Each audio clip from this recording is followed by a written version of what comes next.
Sipag-sipag eh. Yan po ang trabador ni Tatay Peng.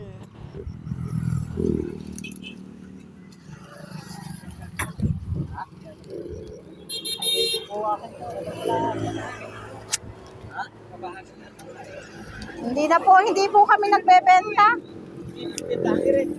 Opo, doon na lang kayo bumili. Hindi ho.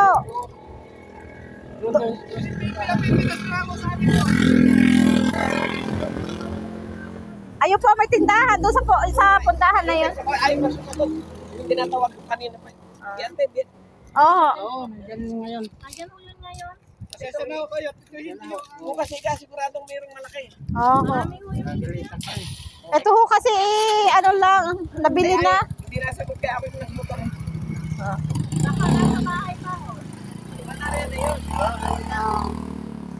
Ayan po, maraming nakikiusap babahagi ay hindi kami nagbebenta at baka wala namang abutan yung bumili ni Ray. Pero kung ito'y kailangan ibenta ay mauubos pala itong pagkaganto. Ano? Kung halimbawa babantayan dito ang pinya, maghapon baka maubos yan. Ang daming natigil eh.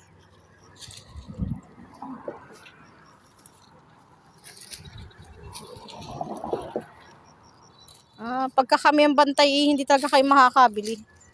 Pero pagka yun ibinibenta, pabor na pabor sa amin yan ibenta. Oh, ayun lang, may pagkakahingal mo na. Sinasabi ko sa'yo, bawas-bawasan mo ang kain. Ingay. Yan ang bigat niya.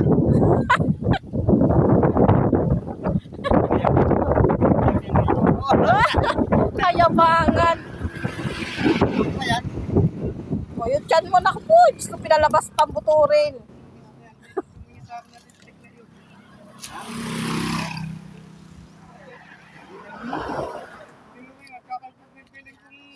Doon siya bibili.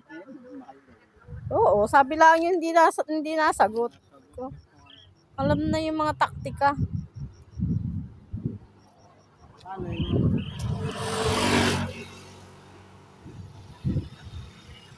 Hindi, alam ko na ang ano, technique pagka ayaw mong ibenta ang ano, presyohan mo ng kamahal. Sabi mo 200 o isa.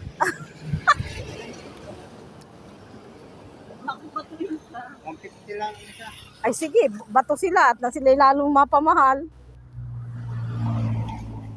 Matulad yung sabi sa akin, hindi na ako nagtanong sa akin magkano ka kay 150 ang isa para sa akin niya. Hindi Sabay sabihin mo, lalo kung mahal ang babayaran yung pag-inihataw yung sa akin. Hindi naman namimilit na bilhin nila yan.